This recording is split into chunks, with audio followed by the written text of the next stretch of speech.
আসসালামু আলাইকুম দর্শক। আমাদের ব্রাহ্মণবাড়িয়া সেই মৈনাক হত্যার যেখানে হত্যা হয়েছিল বা যেখানে লাশটা পাওয়া গেছিল মসজিদের দোতলায়। তো চলুন আজকে আমরা আপনাদেরকে দেখাবো সেই মসজিদটা। আর আসলে এই মসজিদের দেখানোর উদ্দেশ্য হলো আপনার যেদিন নাকি সেই ঘটনাটা ঘটেছে তার 2-3 দিন পর তখন কিন্তু সেই মসজিদের ইমাম সাহেব এবং মুয়াজ্জিমকে পুলিশের কাঠগড়ায় নিয়েছিল। আর এতে করে দেখলাম যে ওই এলাকার কিংবা সোশ্যাল মিডিয়ায় দেখলাম ফেসবুকে অনেকেই সেই মুয়াজ্জিম এবং হুজুরকে ইমাম সাহেবকে কেন গ্রেপ্তার করা হয়েছে এটা নিয়ে প্রতিবাদ জানিয়েছে, অনেকে অনেক ধরনের কথা বলেছে।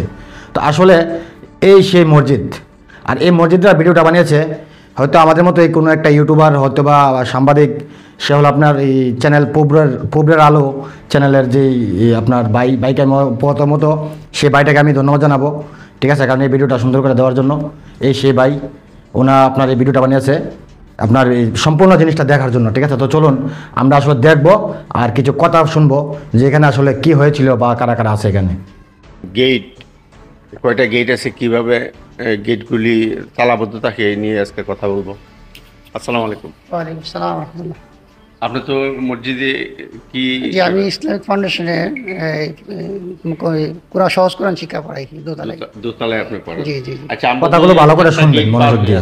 আর আপনারা এই যে ভিডিওটা সুন্দর করে দেখেন কিভাবে সম্ভব দোতলার মধ্যে লাশটা অন্য বাহির থেকে নেওয়াটা।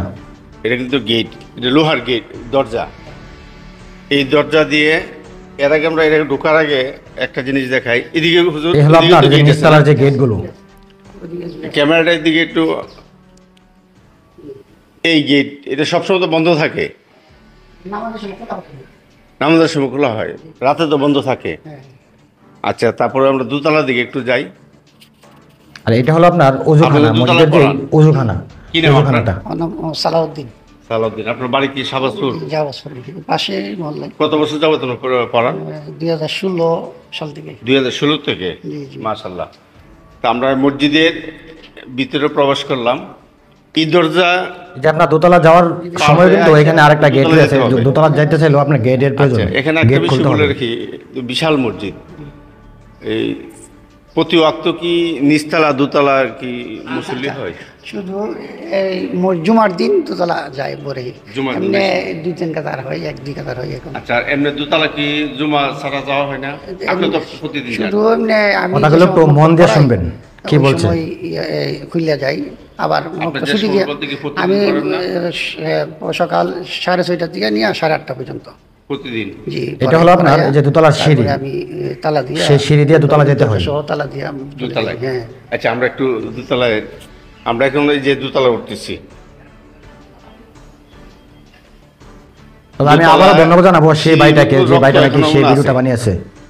এটা হতো আপনার আইনের সহযোগিতা হতে পারে। আমরা চাই সেই ময়নার বিচার হোক, এখানে কিন্তু একটা গেট তাই আছে আমরা না? প্রত্যেকটা মানুষ সহযোগিতা গেটটা তো করব বন্ধ থাকে এই রাতে। বিষয়টা নিয়ে। এই গেট এই হলো আপনার দোতলা। অনেক সময় কারেন্ট না থাকলে জেনারেটর চালানোর জন্য এই যে দেখেন দোতলায় ওঠার পরে কিন্তু আপনার একটা গেট আছে, এই আর গেটটা দিয়ে কিন্তু সামনে তো আপনার gate আছে। দোতলায় উঠতে হয়, গেটটা বন্ধ থাকে এটা কিন্তু কোনো সবসময়। সময় খোলা হয় না। এটা প্রয়োজন লাগে, তালা আছে, তালাবদ্ধ আছে। ইচ্ছা করলে তো ছাদের দিকে আসা সম্ভব না। তালাবদ্ধ আছে। হ্যাঁ। আর যেখানে ময়নার আমরা লাশটা পাওয়া এই গেছিল, দোতলায় ঢুকলাম, যেখানে যেখানে এই হলো সেই ময়নার লাশ জায়গাটা, এই পাওয়া দেখেন গেছিল। হুজুর, এখানে লাশটা ময়নার কোথায় পাওয়া লাশটা গেছিল? পাওয়া গেছিল এই জায়গাটার মধ্যে। এখানে এই খাটিয়ার সাথে বান্ধা ছিল।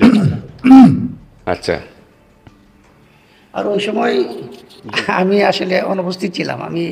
আমার মেয়ের ওই ডেলিভারি ছিল, তার কারণে ওই বৃহস্পতিবারে 3 তারিখ কথাগুলো একটু সুন্দর করে শোনার চেষ্টা করবেন। মুয়াজ্জিনকে বলছি যে তুমি আমার মুক্তটা পড়াইও, মেয়ে মানে ডেলিভারি পরে লয়ে গেলাম হসপিটাল। ওই দিন আপনি ছিলেন না? হসপিটালে পরে ওই ডাক্তার দেখানোর পর বলতে সিজার করতে হবে। সিজার করতে এখানে গিয়ে যে আমি এই সম্পর্কে জানি না, না। সেটা বলছি। মুয়াজ্জিম যিনি, ওই যে একটা ছেলে, তা সে কতদিন এখানে? এখানে সে এই জুনের 16 তারিখ জয়েন দিছে। 16 তারিখ। মাত্র যেদিন বাড়ি ঘটনা কোন হয়েছে এদিন এই মানুষটা ছিল না এখানে, জেলা, কারণ ওনার মেয়ের ডেলিভারি ছিল। হলিপুর। আচ্ছা আচ্ছা। তো মুয়াজ্জিম যে একটা ভিডিওতে বললো যে নিচতলায় এই যে ইমাম সাহেব মক্তব করায়, আর ইসলামী ফাউন্ডেশনে আপনি দোতলায় জি পড়েন। জি, আমি পড়াই। হ্যাঁ। এখানে কতজন আছে? আমার ছাত্র সংখ্যা নির্ধারিত 35 জন। 35 জন। হ্যাঁ, নির্ধারিত। এটা 6 বছর থেকে নিয়ে 12 বছর পর্যন্ত। আফসোস, এর ছোট না বড় না। তো ওই দিন মুয়াজ্জিম সাহেব পড়াইছে। দেখলেন তো দর্শক, এ হলো আপনার যে দোতলার মধ্যে এখানে যে কথা বলছে, এখানে হলো আপনার দোতলার মধ্যে যে ময়নার লাশটা পাওয়া গেছে।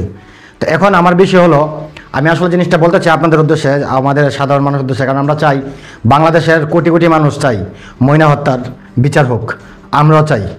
আর এখন সে বিচার করতে গিয়ে কারা দোষী সেটাকে বের করতে হলে অবশ্যই আইনের চোখে যাদেরকে অপরাধী মনে হবে প্রত্যেকটা মানুষকেই আইনের কাঠগড়া নিতে হবে, তাহলে হয়তো সেই খুনিরা বেরিয়ে আসবে। আর যদি আমরা এখন পুলিশ প্রশাসন কাউকে গ্রেপ্তার করে সেটার উপর সন্দেহ করে, তাহলে যদি আমরা প্রতিবাদ করার চেষ্টা করি, তাহলে কিন্তু সেখান থেকে সত্য ঘটনাটা কখনো উঠে আসবে না। আর আমার আজকের এই ভিডিওটা দেখানোর দোষ হলো আপনাদেরকে, কারণ দেখেন এইখানে কিন্তু আপনার দোতলার মধ্যে উঠতে গিয়ে 2-3টা গেট পার হতে হয়, তাহলে এখানে কিভাবে আসলো? তবে হ্যাঁ, এটা দেখার পালা আমাদের দেশের আইন প্রশাসন তদন্ত করছে, তদন্ত চলছে, তদন্তের মাধ্যমে কি বেরিয়ে আসে। তবে হ্যাঁ, আমরা ব্রাহ্মণবাড়িয়ার মানুষ হিসেবে আমরা চাইবো একটা জিনিস, ময়নার হত্যার বিচার, ময়নার হত্যার বিচার চাই।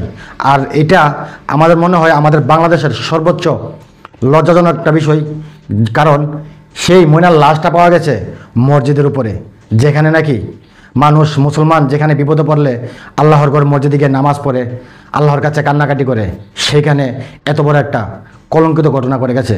তাই সবাই ভিডিওটা শেয়ার করবেন আর সবাই আপনাদের মতামত প্রকাশ করবেন।